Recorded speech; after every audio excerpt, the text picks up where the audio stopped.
정격 인터뷰, 이번엔 국민의힘 신임 정책위 의장 김정재 의원 연결합니다. 의장님 안녕하세요. 네, 안녕하세요. 반갑습니다. 국민의힘 비대위 체제, 당내에서 신경 써야 할 사안이 많을 때 네. 당내 핵심 직책을 맡게 되셨습니다. 각오 한 말씀 먼저 듣고 갈까요? 네, 먼저 굉장히 지금 국민의힘이 어려운 상황입니다. 이런 상황에서 굉장히 중요한 직책을 맡게 됐는데요.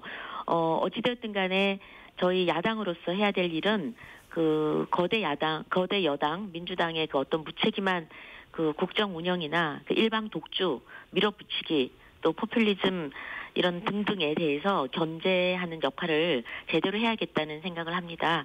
사실 이게 우리 당장 어떤 당을 위한 것이 아니라 그 민주주의를 위한 것이고 또 대한민국의 미래 세대를 위한 것이라고 생각을 하고 있고요.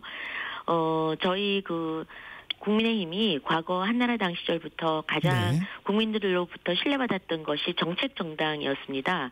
적어도 경제는 한나라당이다 그런 게 있었는데요. 그게 지금 많이 좀 퇴색된 게 사실입니다. 그래서 저는 우리 당에서 보수당에서 당의 정책 역량을 다시 재건시켜야 된다. 리스트럭처링을 해야 된다라는 생각을 많이 하고 있고 지금 그 부분에 집중해서 지금 전체 의원님들과 또 상임위 중심으로 많은 논의를 하고 있습니다. 네, 불편한 질문 하나 드리겠습니다. 네. 송원석 국민의힘 비대위원장이 의장님과 정점식 사무총장을 임명한 것을 두고 당 핵심 지도부가 모두 영남권 구주류라는 평가가 있습니다. 네. 위기의 국민의힘을 돌파할 혁신 의지가 부족하다는 우려의 시선에는 어떤 말씀 주시겠습니까? 네, 사실 저희 당이 영남권 의원들이 일단 의원들 자체가 영남권이 많습니다. 네. 그리고 저희가 당직을 선임할 때 가장 중요한 것은 사실상 어떤 지역, 계파 이런 것들로 언론은 자꾸 나누려고 하는데요.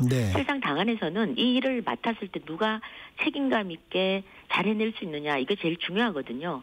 그리고 또 같이 원내대표와 함께 또 같이 호흡을 맞추면서 일하는 이런 것도 굉장히 중요합니다. 또 선수도 있고 이러니까 왜냐하면 일한 경험이 그래도 어느 정도 있는 분들한테 또 사무총장이나 정책위 의장이나 당의 중요 또 요직을 보통 맡기는 경향이 있습니다. 그러다 보니까 저희가 이런 지금 특히나 이 당이 어려울 때 어떤 어떤 지역 이런 것이 아니라 이번에는 거의 실용의 측면에서 신속하게 일을 제대로 할 수 있고 또 지금 혁신과 변화를 해야 되는 그런 중차대한 어떤 시점에 있기 때문에 그런 걸 저는 중요 아젠다 중심으로 일할 수 있는 사람 중심으로 뽑았다고 저는 그렇게 생각하고 있습니다. 네. 급박하게 돌아가고 있는 당내 상황부터 살펴보겠습니다. 네네. 국민의힘 혁신위원회 인선이 발표되자마자 안철수 혁신위원장 내정자가 전격 사퇴했습니다. 네. 어떻게 이해하고 계십니까? 굉장히 당혹스럽죠. 왜냐하면 어저께 혁신위 위원들을 어저께 선임을 하고 저희가 비대위에서 다들 회의를 끝나자마자 바로 혁신위원장을 사퇴하신다는 뉴스를 접하게 됐습니다. 일단 굉장히 놀라웠고 또 지도부 일원으로서 굉장히 안타깝게 생각을 합니다. 왜냐하면 개인적으로 저도 안철수 혁신위원장께서 이번에 주도할 당 혁신이나 정치 혁신 이걸 뒷받침하기 위해서 저는 정책도 혁신해야 된다 해서 여러 방안을 검토하고 있었던 중이었습니다. 그런데 어제 갑자기 거대한 벽에 부딪혔다 이러시면서 갑자기 사퇴를 하시니까 굉장히 당혹스럽고 사실 이 거대한 벽이라는 것도 어떤 건지 저희는 전혀 알 수는 없습니다만 정치에는 항상 이견들이 있거든요. 그 이견들을 어떻게 조정하고 해내느냐 이게 정치의 과정입니다. 그래서 그 벽이 뭔지는 몰라도 사실은 우리가 그 벽이 있다면 그 벽을 허무는데 더 노력을 해야 되지 않았나 싶고 그다음 이렇게 어려울 때는 가장 필요한 것이 선당 후사 자세거든요. 그래서 이번에 사실은 당의 변화를 이끌어주길 나름 기대를 굉장히 많이 했었는데 어저께 안타깝기도 하고 당혹스럽기도 하고 또 실망도 하고 그랬습니다. 다소 엇박자가 좀 났는데 안 의원은 최소한의 인적 청산으로 두 분, 안 의원이 직접 언급은 안 했습니다. 언론에서는 이제 권영세, 권성동 이름이 나오는데 이 두 분을 요청했는데 받아들여지지 않아서 혁신위가 의미 없다고 판단했다는데 이 내용은 맞는 내용인가요? 저는 그렇게 생각하지 않습니다. 왜냐하면 그런 생각은 충분히 할 수 있고 얼마든지 논의 가능하다고 보고요. 그런 인적 쇄신을 어떻게 할지를 혁신위에서 논의를 하셨어야죠. 그러면 혁신위원들이 어제 선임이 됐는데 그럼 혁신위를 가동해서 지금 주장하시는 그런 인적 쇄신 이런 부분을 정리를 하셔가지고 그것을 지금 그 송원석 비대위죠. 송원석 비대위의 이제 회의 결과를 또 결과가 나오면은 그 결과를 도출한 결과를 제안을 하는 것이 그것이 지금 혁신위가 해야 될 일인데 혁신위가 아직 출발도 해보지도 않았어요. 혁신위원들과 함께 해야 될 지금 조금 전에 말씀하신 그런 부분들을 논의를 하지도 않고 그냥 바로 그냥 이 사퇴를 해버렸다는데 저희가 이해를 못하겠고 뭐 혁신위가 아직 가동도 되지도 않았지 않았습니까? 그러니까 지금 말씀하신 어떤 부분이든지 그걸 포함해서 인적 쇄신을 포함해서 당의 혁신 부분, 당의 미래 나갈 부분 등등을 모두 다 혁신위에서 논의를 하고 그 결과를 그 비대위원 또는 뭐 다음 당대표가 만들어지면 또 당대표 어디든지 전달을 해서 이게 현실화되도록 하는 게 혁신위원장이 해야 될 일이 아니었나 싶습니다. 그런데 느닷없이 그만두시고 당대표 출마를 해서 놀라웠다는 거죠. 네. 저희가 궁금한 게 이 두 분의 인적 청산을 비대위에 요청한 건가요? 아니면 직접 요청했다는 건가요? 본인이 직접 그 제가 알기로는 송원석 대표한테 요청한 송원석 대표가 지금 제가 조금 전 말한 그런 절차를 거쳐서 하는 거 아니겠습니까? 그러니까 혁신위에서 논의를 하라는 거죠. 혁신위에서 그걸 논의해야 되지 않겠습니까?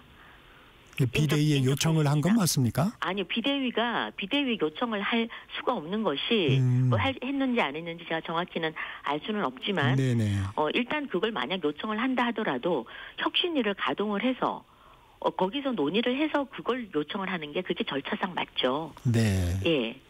본인이 개인적으로 요청을 하는 거는 그거는 혁신위원장이 요청을 했다면 그거는 이제 사실관계를 알아봐야 되겠지만 사실상 혁신위가 그런 문제를 다뤄야 되라고 혁신위를 지금 만들자는 거였지 않습니까?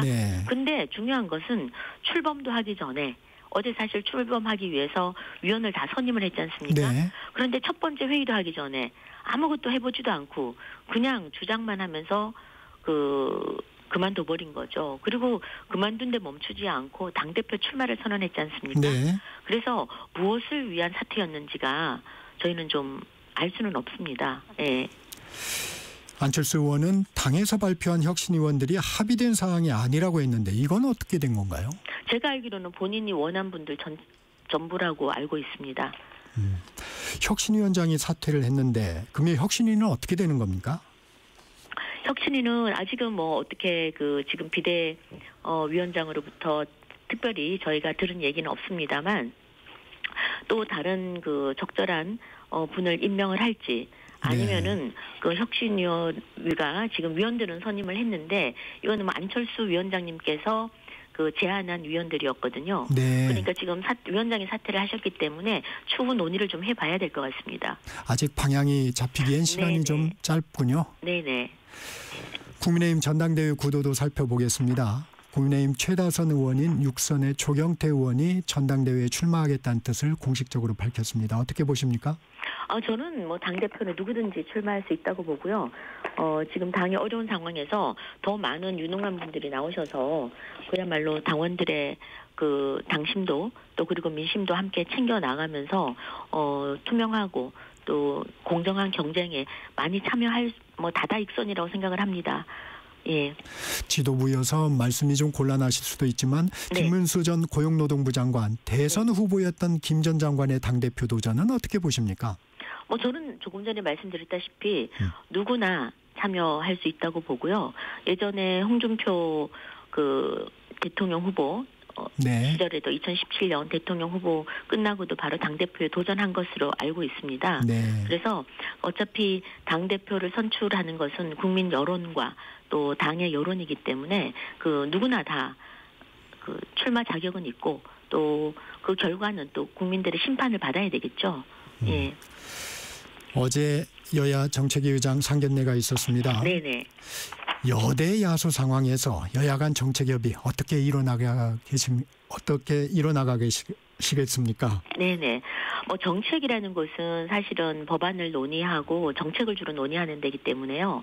어떤 정쟁이 그나마 좀 줄어들 수 있는 그런 파트입니다. 그러나 이 민생을 위해서는 사실 여야가 따로 있을 수 없고 지금 또 여야가 바뀌었다고 해서 민생을 위한 그런 어떤 기본적인 그 마음들은 달라져서는 안 된다고 생각을 합니다. 진성준 의장님께서도 어제 그렇게 말씀을 해 주셨고요. 네. 그래서 저희는 어제 상견례를 통해서 먼저 이번 대선 기간에 각 당이 약속드린 공약들이 있습니다. 네. 이 공약들 중에서 양 당이 그 접점을 갖는 공통 공약이 있는데 이걸 먼저 추진하기로 어저께 합의를 봤습니다. 그래서 이를 위해서 일단 실무 준비를 들어가기로 했습니다.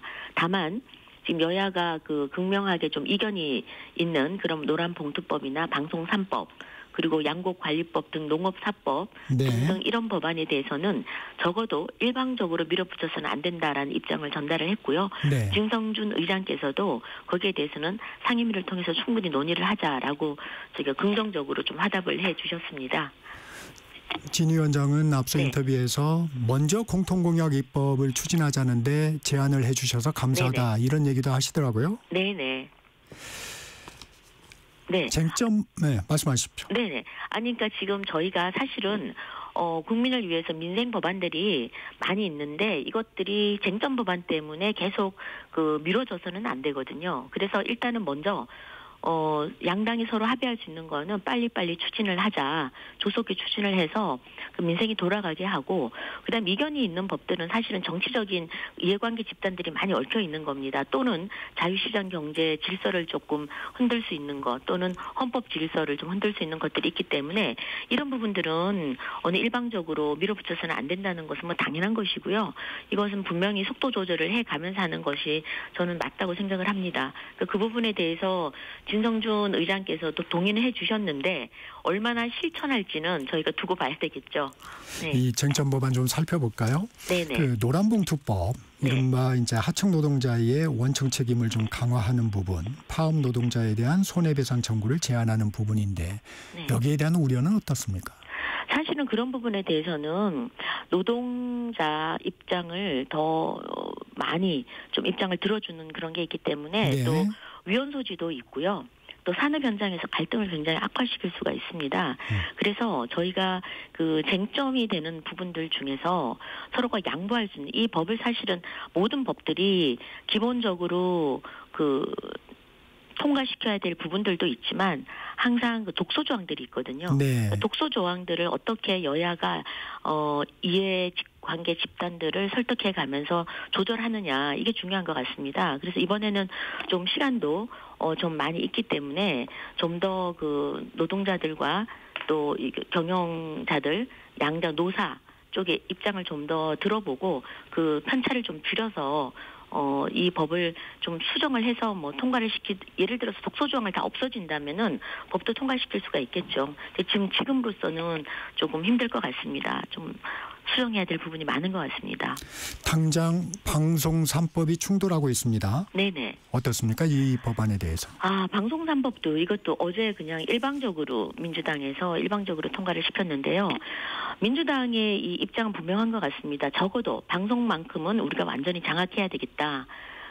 그렇게 지금 생각을 하고 국민들 지금 사실 정권 초기 때문에 국민들한테 저희가 지금 허니문 기간이라고 하지 않습니까? 네.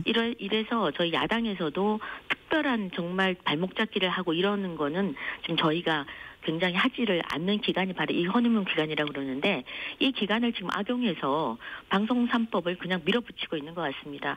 이렇게 될 경우에는 정치권이 그야말로 방송 편성에 직접적이고 굉장히 노골적으로 개입할 수 있는 구조가 만들어지게 되어 있습니다.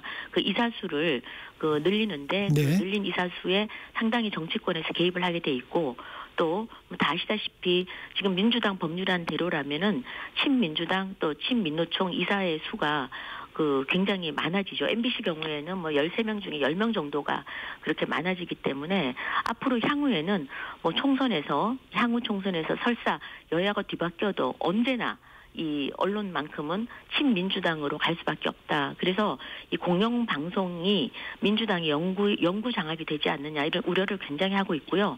다들 아시다시피 언론은 세상을 보는 눈입니다. 창입니다. 근데 이것이 왜곡된다면 국민의 여론이 왜곡될 수밖에 없겠죠. 지금 굉장히 우려가 큽니다. 이 부분에 대해서는요. 당장 상임위를 통과했는데 네. 국민의힘 어떻게 대처하시겠습니까? 이거는 저희가 뭐 다들 아시다시피 국민의힘이 아무리 저지를 하려고 그래도 숫자로 밀어붙이기 때문에 그 민주당이 민주적으로 국회를 이끌겠다 또는 합의를 하겠다라는 생각이 없는 한은 민주당 마음대로 하는 세상이 돼버렸습니다. 막을래야 실질적으로는 막을 수 있는 구체적인 방법은 사실은 없죠. 그게 굉장히 안타깝고 결국 국민들께서 이런 부분을 아시고 민주당에 제재를 가해주고 철퇴를 가하지 않는 한은 민주당은 마음대로 지금 국회에서 입법 독주를 하고 있기 때문에 저희가 정말 상당히 어려운 국면에 놓여 있습니다. 민주당은 수사와 기소분리라는 큰 틀에서 이루어지는 검찰개혁 법안안 추진에도 속도를 내고 있습니다. 네네. 오는 9일 국제법제사법위 공청회도 열리는데 네네. 검찰개혁 법안에 대한 국민의힘 전략도 궁금합니다. 이것도 굉장히 참 답답하죠. 지금 이 부분도 지금 사실 민주당의 이런 움직임은 그야말로 입법 독주고 방탄 법안을 위한 속도전이라고 저희는 보고 있습니다.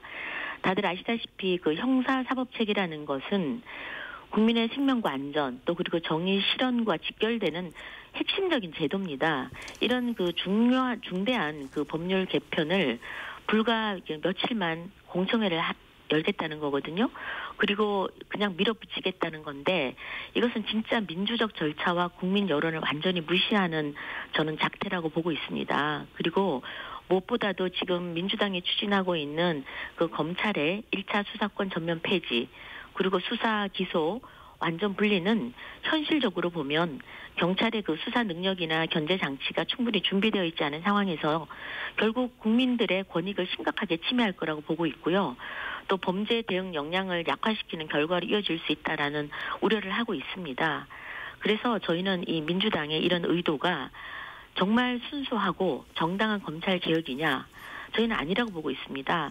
검찰 길들이기가 아닌가 그런 의구심도 들고 있고요. 국민의힘은 이런 수사권과 기소권 문제를 국민의 관점에서 형사사법체계 전반을 한번 돌아보고 합리성과 실효성 측면에서 논의하고자 하는 그런 입장입니다. 국민의힘도 반대만 하지 말고 나름의 검찰 개혁안을 내야 하지 않느냐는 의견도 있습니다. 어떻게 생각하십니까? 네, 그래야죠. 그래야 되고 당연히 그래야 되고요. 다만 지금 이 수사 이거 지금 현재 민주당에서는 민주당 쪽에서 대통령을 위시해서 민주당 의원들 국무총리 위시해서 기소만 돼도 그 검찰 조작에 의한 것이다라고 해서 지금 검찰을 그야말로 길들이기를 하고 있다라는 건 분명한 것 같고요. 저희도 대안을 내기 위해서는 지금 조금 전에 말씀드렸다시피 형사사법체계 전반을 고려해서 지금 수사권, 기소권 분리 문제라든지 아니면 어떻게 하는 것이 가장 합리적이고 실효성 있는가를 저희가 고려해서 저희도 법안을 준비를 하도록 하겠습니다. 네. 이재명 정부 첫 추가 경정 예산 표결에 불참했습니다. 네. 어떤 부분이 가장 컸나요? 이번 추경은 다들 알다시피 저희가 민생 추경이라고 그래서 그야말로 협조적인 자세, 협조를 또 해야 된다, 함께 해야 된다라는 기본적인 자세를 가지고 임했습니다. 그런데 민생 추경을 한다 그러다가 갑자기 정치 추경으로 가버렸습니다. 갑자기 대통령실 특수활동비, 특활비를 부활을 시켰죠. 다들 아시다시피 저희 당에서는 특활비 자체를 무조건적으로 반대하는 것이 아닙니다. 네. 얼마든지 합리적인 차원에서 논의가 가능하다고 보는데 문제는 이 역대 대통령실에서는 모두 특활비를 편성을 했었습니다. 문재인 정부 도 96억을 했었고요. 그런데 윤석열 정부 때 이 특활비를 민주당이 전액 삭감을 하고 영원으로 만들어버렸습니다. 필요 없다는 거죠. 필요 없는 것인데 왜 편성을 하냐 이랬는데 그래서 영원으로 만드는 이 특활비를 갑자기 민생 이번에 추경에 갑자기 들고 나와서 그 예산을 넣겠다는 겁니다. 그러면 적어도 과거에 이런 그 자기들이 그 전액 삭감한 부분을 살리려 그러면은 무엇이 잘못됐는지 사과 정도는 하고 살려야 된다라는 게 우리 당의 입장이었는데 그렇게 하지 않았습니다. 그래서 결렬이 됐었고 결렬이 된 상황에서 갑자기 민주당이 국방 예산 905억을 대폭 삭감을 했습니다. 네. 그리고는 이 905억은 반드시 필요한 예산이었거든요. 뭐 아파치 공격 헬기 도입이라든지 아니면 이동형 장거리 레이더 등등 사실 국민 안전과 직결된 것이었고 이게 방위력 개선 사업들이었습니다. 근데 이것을 전액 삭감을 하고는 민주당 지역 예산을 2조 원이나 넣어버렸어요. 우리가 이번 예산만큼은 지역구 챙기기 예산은 하지 말자라고 여야가 합의를 하고 시작을 한 건데 그 약속을 어기고 결국은 지역구 민주당 의원들 2조 원 챙겨 넣고 그 다음에는 홍보하기 여념이 없었습니다. 특히나 호남 쪽 뭐 고속철도라든지 광주 도시철도 등등을 그 지역 예산을 다 넣고 또 이 영남 예산은 전액 삭감을 했습니다. 그러니까 이런 식으로 민생 예산을 챙기겠다고 해놓고서는 결국은 민주당 표밭 예산 챙기기로 간다라는 것은 여야 간에 합의한 것을 그냥 한 번에 무너뜨리는 거죠. 그러니까 신뢰가 이런 걸로 인해서 저는 깨어진다라는 게 굉장히 안타깝고요. 이번 예산에 대해서는 사실 첫 추경 예산인데 민생 예산이라는 이름을 표방을 했기는 했지만 이렇게 정치적 추경으로 간 것 또 편향된 추경으로 간 것에 대해서는 굉장히 안타깝습니다.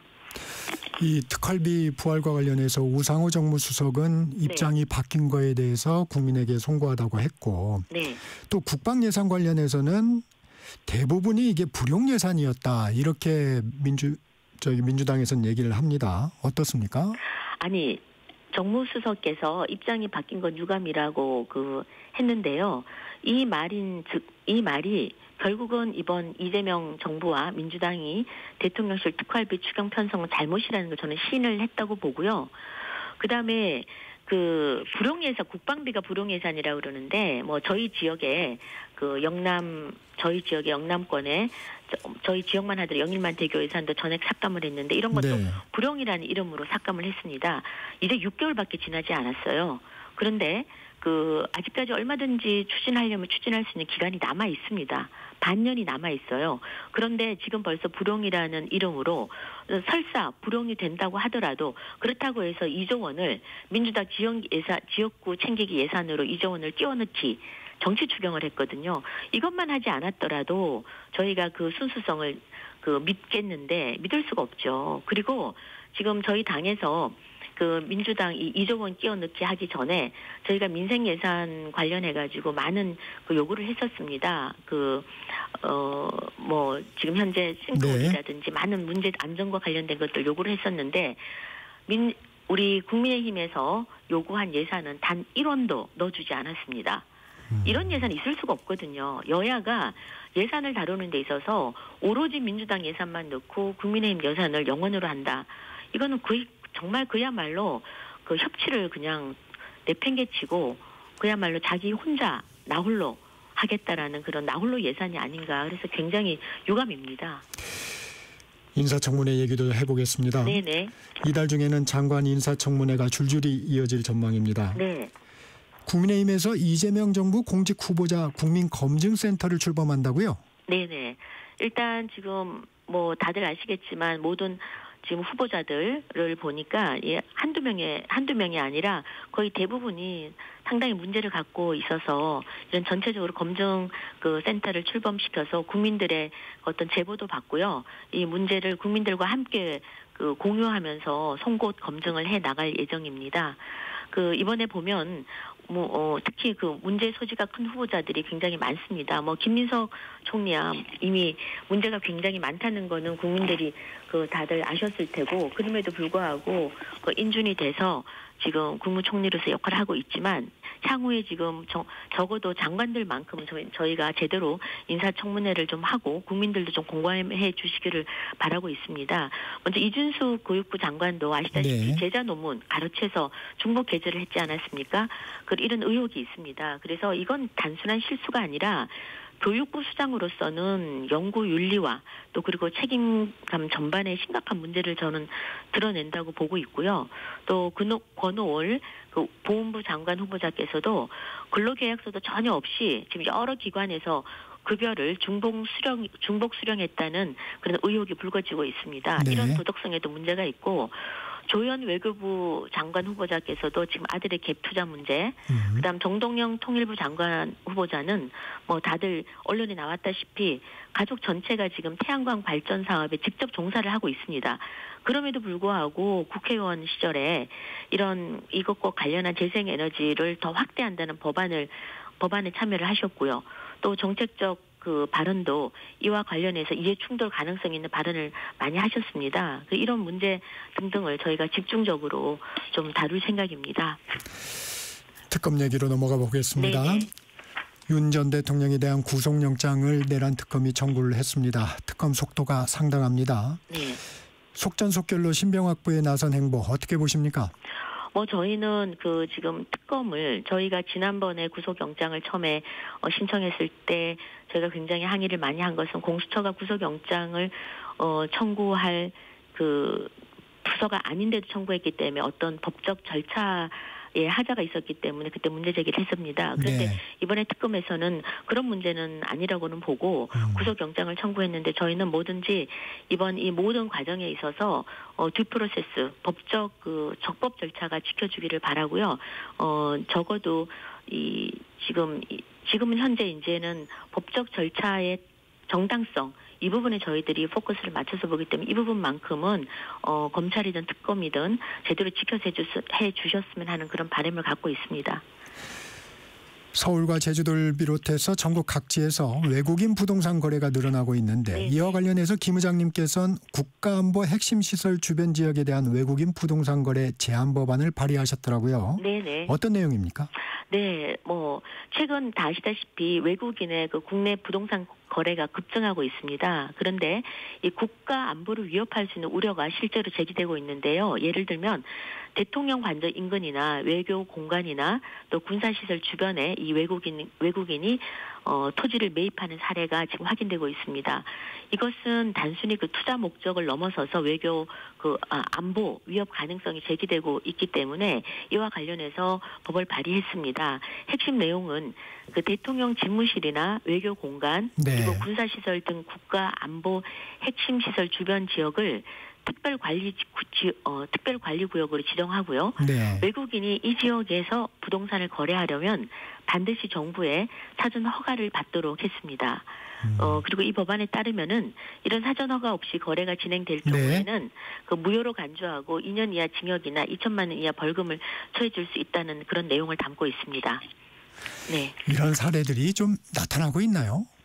이런 사례들이요? 네. 이런 사례들이 지금 나타나고 있기 때문에 이 법안을 새로 만든 것입니다. 예. 지금까지는 이게 군사시설 보호구역 정도만 제한되어 있었거든요. 그런데 이것을 이제 대통령 관저, 정부청사 인근으로 이런 것들이 이런 저희 건물들이 민간에 위치해 있기 때문에 이런 것들도 중요 시설로 이제 법적 보호가 지금까지는 없었지만 이제는 지정을 해서 특별관리구역으로 지정을 하자는 그런 내용입니다. 네, 오늘은 여기까지 듣겠습니다. 김정재 국민의힘 정책위 의장과 말씀 나눴습니다. 고맙습니다. 네, 감사합니다.